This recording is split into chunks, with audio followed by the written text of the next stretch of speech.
So I'm Dr. Alex Petrushevski, and today I'm going to be talking to you about bone health through the lens of low carbohydrate medicine and nutrition.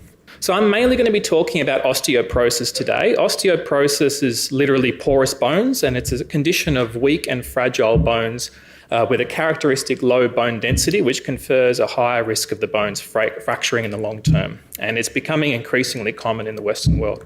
It's often undertreated and unrecognised because in part it's typically a clinically silent disease unless it manifests in a fracture. However, in the clinic, if I'm looking at patients, one clue I will look for is if a patient's height is continuously going down over the years, especially if they've got this characteristic stooped posture, then that's a bit of a giveaway. Of all the complications of osteoporosis, hip fracture is generally the most feared one because not only do you get the pain, the hospital stay and the potential surgery with it, but it carries a fairly significant associated mortality risk as well. Some common risk factors for osteoporosis include advancing age, being female, and if you are female, early menopause. Gut malabsorption states all increase the risk of osteoporosis, so that includes things like inflammatory bowel disease, celiac disease, and also post-bariatric surgery, so we see a lot of those patients in our clinic as well. Autoimmune diseases like rheumatoid arthritis and hypothyroidism increase your risk, as do certain commonly used medications, including corticosteroids and proton pump inhibitors, which we will commonly use for patients with reflux or stomach issues. As well as anti-epileptic medications, which are used for patients with seizure disorders. And certainly in our clinic, we see a lot of all of these things on a daily basis, really, and it's very relevant because at its core, osteoporosis is a metabolic disease, much like all the other metabolic diseases we treat. Now, most people look at bones and think that they're pretty static organs, but actually the truth is they're very metabolically active, not too unlike fat cells, for instance. So our bones are constantly being broken down and remade, primarily through the work of two types of cells. So osteoclasts help us break down old bone and create space for osteoblasts to lay down some new, fresh, healthy bone. And this process continues indefinitely. This remodeling process helps our bones adjust their structure to meet our changing needs. So think about weight loss or weight gain or growth spurts during adolescence as common examples.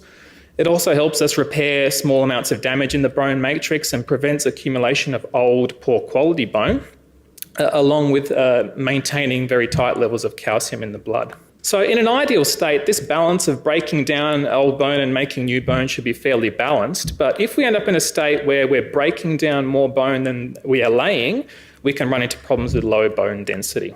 In our clinical practice, the most common way to measure bone density is with a DEXA scan, which stands for dual energy X-ray absorptiometry, which is basically two low-dose X-ray beams passed over the body, and the X-ray dose is much less than a standard X-ray. And so with this, we can assess someone's lean mass and their skeletal density, along with being able to measure their body fat percentage very accurately. So we'll often do it for patients for that reason alone in our clinic. Now, this bone density can be expressed in absolute terms, so grams per centimetre squared, or as a T-score, which is more common.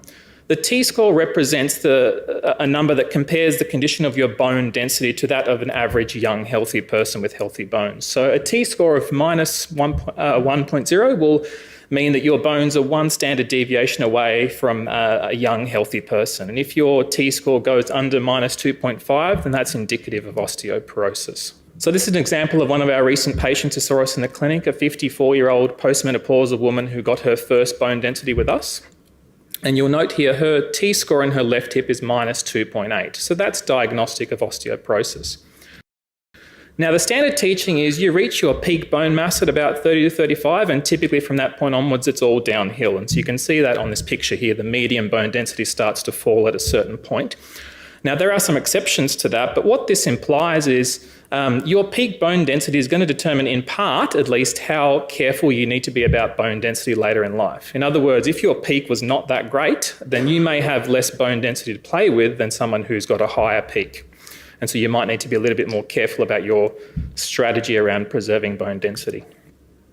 Now, if you want to build bone, you need to know what's in it. So bone is made up of a bunch of different compounds. The primary component of bone matrix is something called hydroxyapatite. So that's basically calcium and phosphorus. There are other minerals in the matrix, including magnesium, potassium, sodium, copper, and fluoride.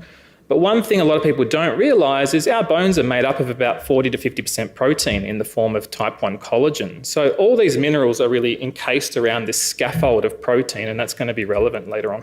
So let's say you've been diagnosed with osteopenia or osteoporosis and we want to prevent a fracture later in life. The first thing everyone gets told to do is go and get some calcium. And while calcium does make up a major portion of our bone tissue, high dietary calcium intake doesn't seem to be that protective against osteoporosis-related fractures.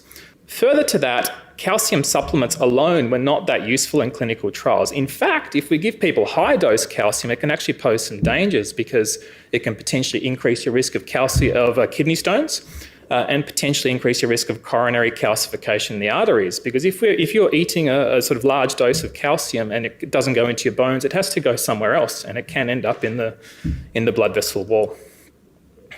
The second thing everyone gets told to do is get some vitamin D, and that's potentially reasonable. So vitamin D is integral to bone health as it helps us increase our absorption of calcium in the gut. It reduces the loss of calcium from the kidneys, and it also helps regulate bone breakdown via the osteoclast. So it's working on both sides of the equation. And certainly in epidemiological studies, vitamin D deficiency is associated with increased risk of fracture and osteoporosis. But similarly, if we look at trials of just using vitamin D alone, they're a bit disappointing. So either the effects are small or they're non-significant. And in fact, intermittent high-dose vitamin D, which was quite fashionable for a while, is actually associated with an increased risk of fracture. So similar to calcium, if we just use vitamin D alone, it's not that useful. So what if we do something really clever and combine calcium and vitamin D together? Well, then things look a little bit better. So based on meta-analysis, if we combine these two supplements, you get some increases in bone density and you get some modest reductions in the risk of fracture. So 15% relative risk reduction of total fracture and a 30% relative risk reduction in hip fracture. So that's really the endpoint we're after.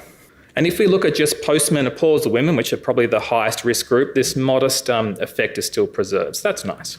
So now let's look at some less common interventions. Vitamin K is a fat-soluble vitamin important for the function of numerous proteins within the body, including clotting factors, matrix GLA protein, which is important for preventing coronary calcification, and osteocalcium, which is an important bone-forming protein. Vitamin K exists in several natural forms. So it exists as vitamin K1, which is the plant form, and you typically find this in green leafy vegetables. That's more relevant for clotting factors, whereas vitamin K2 is more relevant for the bone. And there's several subtypes, but the most important two are MK4, which we find in animal foods such as eggs, meat, liver, that sort of thing, and MK7, which is found in higher quantities in fermented foods, so things like dairy, and natto, which is a fermented soybean product. Now, it's worth noting that K2 is a relatively new kid on the block. We don't have decades and decades and decades of study on it, but for what it's worth, we've got some RDIs of 120 micrograms a day for men and 90 micrograms a day for females.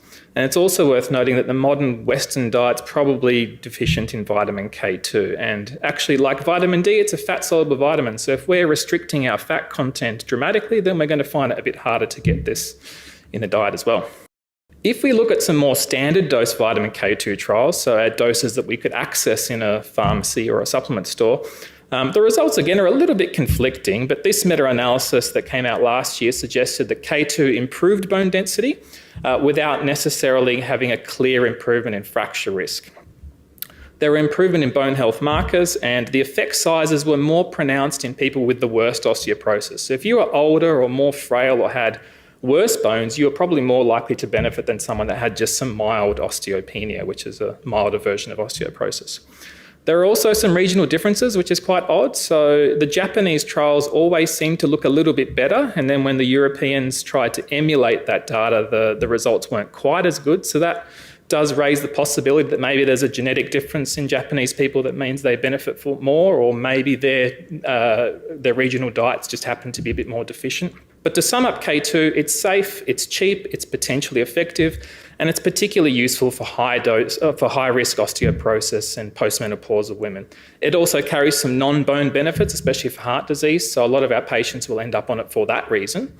Our practice is generally to increase K2 in foods as a priority, but combining it with vitamin D and or calcium for higher risk patients is not unreasonable. Potassium is another bone constituent that often gets neglected, and higher potassium intake is associated with lower osteoporosis risk. In fact, there's a couple of recent studies done where They took a bunch of people and just gave them 50 grams of prunes a day, and that actually improved their bone density quite significantly, which was primarily put down to the potassium content of the prunes. Now, obviously the prunes have some carbohydrate in them, so they're not going to be appropriate for everyone, but there are some people who will be able to tolerate that carbohydrate content.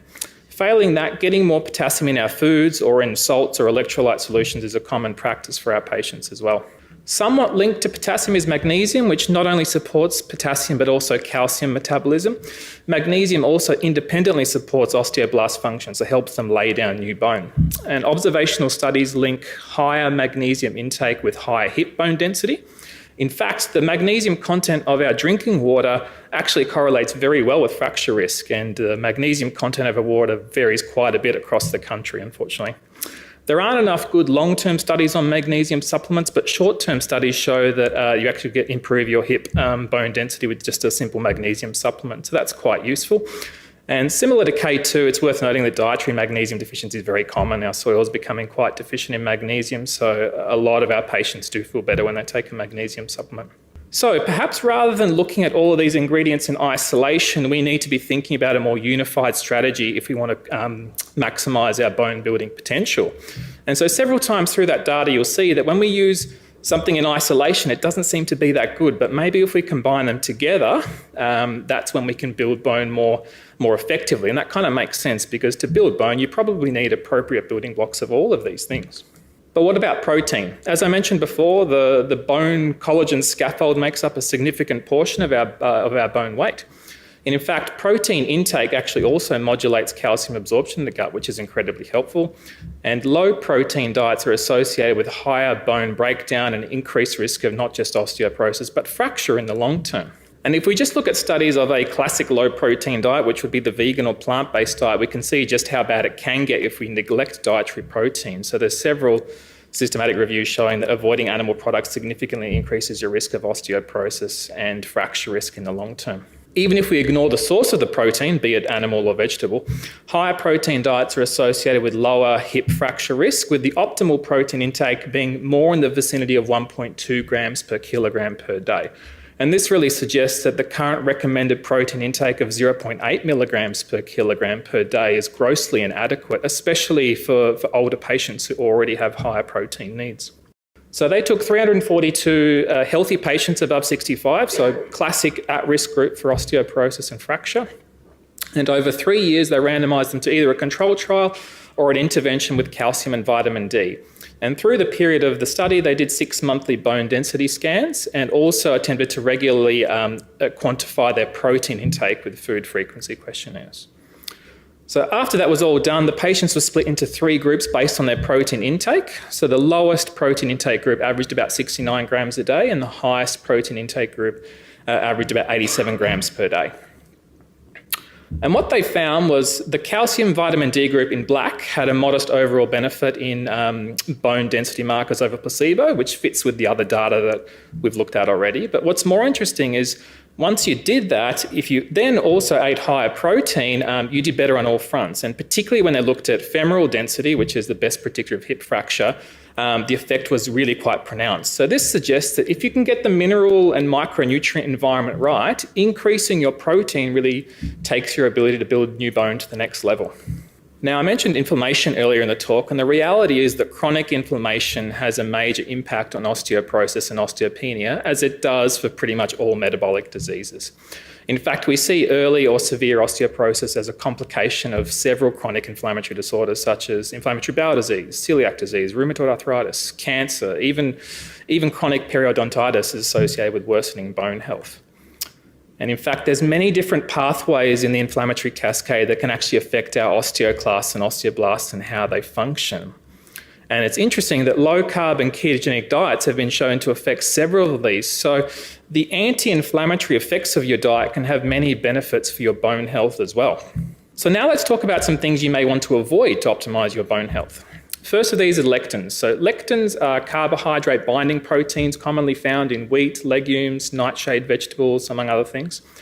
They bind calcium in the gut, which makes it harder for us to get it where we need to, and they can also cause chronic gut inflammation or leaky gut in some people, which can lead to malabsorption on its own.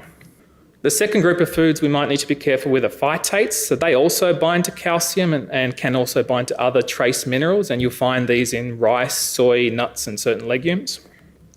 And the third group of anti-nutrients I'll touch on are oxalates, which are found in spinach, nuts, seeds, again, legumes, bit of a recurring theme. And these tend to bind to calcium in the gut as well. Now, normally we're happy for them to bind calcium because it stops the oxalate crystals getting into our blood where they can cause problems with kidney stones or joint issues. But if we're trying to prioritise our bone building ability, then having them bind the calcium is not such a great thing. Now, just a quick note on everyone else's favourite vices. So unfortunately, tobacco, alcohol, soft drinks, and this is where I'm going to get booed, caffeine, all have a negative effect on bone metabolism. Yeah, I know. And they can increase your risk of osteoporosis in epidemiological studies. So we just need to be a bit wary about these if we're struggling with poor bone health. So what is an optimal or ideal diet for bone health? Well, it's unlikely that we're going to have a one-size-fits-all approach, and everyone's a bit different. But if I'm looking at some things I want to see in a diet from a bone perspective, it would be a diet that's protein forward, that's nutrient dense, that's ideally anti-inflammatory and ideally limiting anti-nutrients.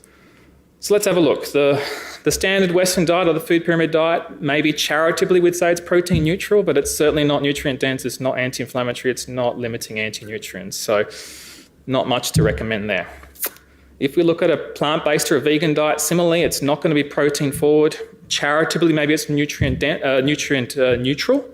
But again, probably not anti-inflammatory and certainly not limiting anti-nutrients, so not ticking many boxes.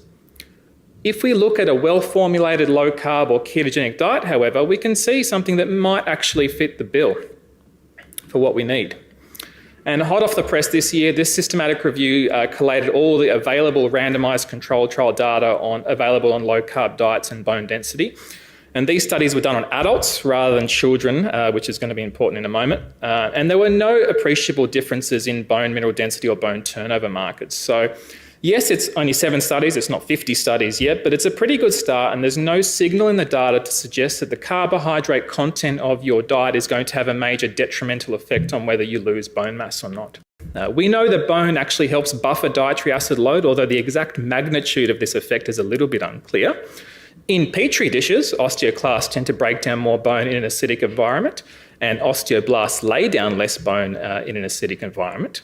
However, it's worth noting that when we eat more protein, our urine does contain more calcium, but it also probably contains more calcium because we're absorbing more in the gut. And if you look at acidic foods, they tend to be things like meat, eggs, dairy, rice, and alcohol. And alkaline foods tend to be most fruits, vegetables, nuts, and legumes. And it's also worth noting that most of us are fortunate enough to have kidneys that work well, and our kidneys do most of the work when it comes to buffering our blood pH. So as long as our kidneys are functioning, we shouldn't run into too many problems with dietary acid load. And if we look at a systematic review of all the data on alkaline diets for bone health, that's what we see. We see no clear relationship between dietary acid load and fracture risk or bone density as long as we've got functioning kidneys. So an alkaline diet's just a waste of time. Another point of contention came a few years ago in the form of the Supernova study. So this was a study done on 30 world-class race walkers who were brought into study over a period of several weeks. And during this study, they were split into a standard high carbohydrate diet, which is more the standard athletic diet, I guess, and a low-carb intervention group with equivalent calories. So at the start and at the end of the 3.5-week period, they measured markers of bone resorption, formation, and overall bone metabolism. So we can see the protein intake was relatively matched between the two groups, although maybe a little bit more protein for the high carb group, but the major difference was the carbohydrate and the fat content of the two diets. At the end of the study, the low carb group showed fairly significant rises in CTX along with reductions in P1NP and osteocalcin. And all this combined suggests a shift in the low carb group to less bone formation and more bone breakdown. So the study authors concluded that a low-carb diet is potentially dangerous for bone health in the long term. Now, before I touched on the importance of certain minerals when it comes to building bone matrix, And you can see here that some of these are listed here. And if you look through the appendix of the study to see the nutritional breakdown of both diets, you'll see that the low-carb group had lower quantities of all of these minerals. So these two groups were unfortunately not adequately matched when it comes to these. So this could potentially explain some of the markers looking worse. But that's not where the issues ended. So this study was only done for 3.5 weeks, so that's far too short to determine long-term exercise capacity. The athletes were not fat adapted going into it, and many people in this room can attest to the fact that it takes a bit longer for your body to adapt to running on fat if you're an athlete. And also many people in the room can attest to what can happen when it comes to keto flu if you don't get your electrolytes right in the first week or so of the diet. The athletes were not explicitly advised to increase their sodium intake, which can help mitigate some of these effects of the keto flu. And above all else, the study didn't actually produce any hard outcomes. So nobody got a fracture, nobody got their bone density measured. And obviously there's a good reason for that, because it's already hard enough to get so many world-class athletes together in one place. But I think it just needs to be something we're mindful of, that this data is not necessarily something we can just transfer to the average person and tell them that they're going to have long-term impact on their bones. So putting it all together in the clinic, this is our framework to proactively manage bone health in our patients. We will suggest a baseline bone density in patients at risk or when they turn 50. Nutritional assessments done on all of our patients with a particular focus to protein intake, micronutrients, fatty acids, and very diligent attention to their electrolytes. We'll use supplements if appropriate, so calcium, vitamin K2, D3, and a protein supplement if it's needed, although we'd rather patients eat their protein. Any abnormal inflammation or malabsorption markers need to be addressed and followed up, because that can be a big driver of malnutrition in the long term. And this talk has mainly touched on diet, but just a quick point that resistance training is a really big part of getting people to build appropriate bones. So we'll often get people to work with our exercise physiologist or their trainer if they've got someone who can put them through an appropriate program. And finally, follow-up bone density measurements and body composition scanning is something that's quite easy to do, because a DEXA scan is a cheap and very low radiation dose scan. So it lends itself well to regular follow-up, which helps you individualise your approach.